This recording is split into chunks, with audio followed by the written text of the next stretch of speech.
Fase 2, ¿es transitorio o es defendido? Estamos con la subsecretaria de Prevención del Delito, Catherine Martorell. Catherine, ¿cómo le va? Buenas noches. Muy buenas noches, Iván. Bueno, usted veía ahí algunas reacciones del comercio muy afectados, la gastronomía muy afectados. Primero, preguntarle, ¿esto es una medida transitoria, es una medida preventiva? ¿Cuánto podría durar? Es una medida preventiva. El objetivo principal es que no tengamos que llegar a cuarentena, es decir, que el daño no sea mayor. Sabemos que la restricción de libertad es lo más complejo que hay en esta pandemia. Se va a ir evaluando semana a semana, esperamos tener un cambio en 2 semanas más, por eso hablamos de una medida preventiva, pero es una medida que también requiere el esfuerzo de toda la región metropolitana y por eso es que toda la región pasa a transición, estamos evitando una futura cuarentena. Ahora, subsecretario, usted dice 2 semanas más, eso nos sitúa más o menos en el umbral del 20-21 de diciembre, justo 2-3 días antes de Navidad, 3 días antes de Navidad.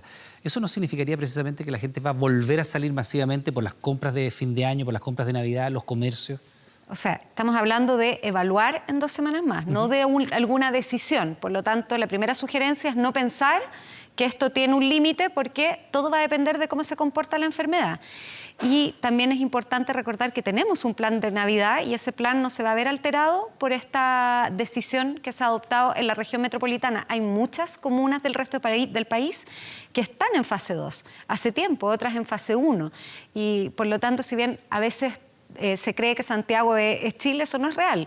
Aquí hay muchas comunas hace mucho tiempo pasando en los distintos pasos y que han tenido que enfrentar esta situación que es difícil, pero que cuando se enfrenta de buena manera permite avanzar en el plan paso a paso y no retroceder. Ahora, subsecretaria, usted habla de las diferentes realidades a lo largo del país. Efectivamente, el ministro había manifestado su preocupación por lo que está ocurriendo en la región metropolitana.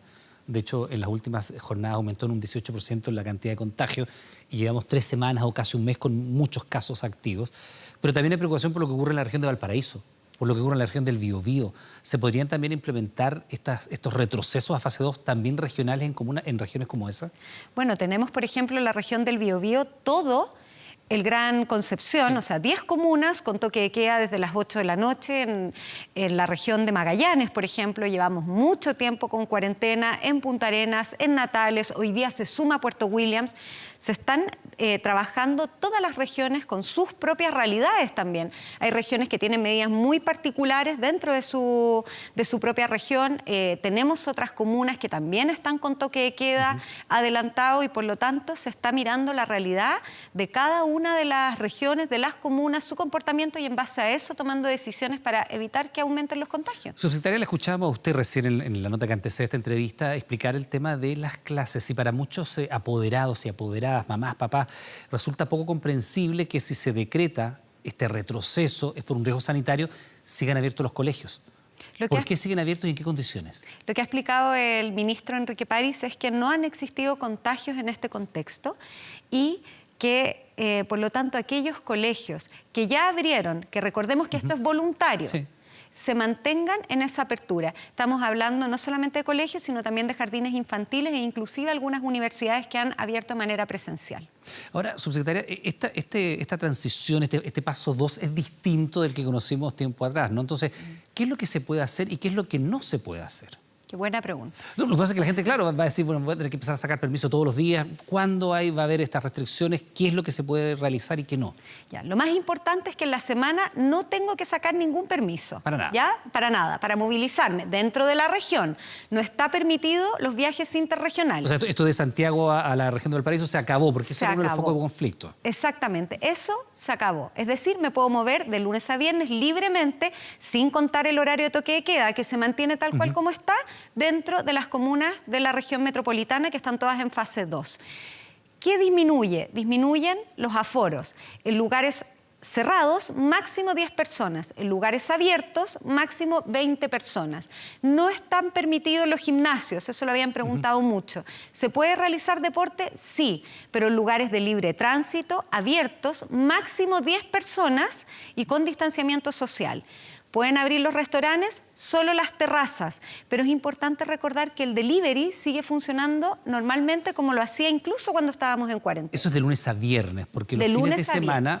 Los fines de semana se cierra el comercio, salvo el esencial, y si yo necesito realizar una actividad esencial, como ir a comprar a la farmacia, ir a comprar al supermercado, tengo que sacar un permiso en comisaría virtual. Tengo 1 a la semana. Cuando estamos en fase 1, tengo 2 a la semana, pero hoy día en la región metropolitana, que estamos todos en fase 2, tengo solamente 1 para utilizar el fin de semana. Ya, pero habrá situaciones excepcionales. Ocupé mi permiso fin de semana porque fui al supermercado, pero me ocurre alguna emergencia o tengo que ir a visitar a un familiar de la tercera edad o asistir a alguna persona. ¿Eso están considerados como casos especiales? Las situaciones de emergencia ni siquiera requieren permiso. Uno va. Uno va. O sea, si yo tengo, voy a poner un ejemplo. Una situación sanitaria urgente. Una situación sanitaria urgente, puedo ir a urgencias sin necesidad incluso de pedir permiso, ¿ya? O sea, en eso existe el criterio. Ahora, también puedo tener, por ejemplo, una hora al médico o un tratamiento médico que es impostergable, por ejemplo, una quimioterapia, ¿no? En ese caso, yo tengo mi salvoconducto individual y con eso puedo concurrir más allá de mi permiso. Es decir, no agoto mi permiso si es que tengo que ir a realizar ese trámite, que es impostergable para mi salud y que además tiene un horario mucho mayor.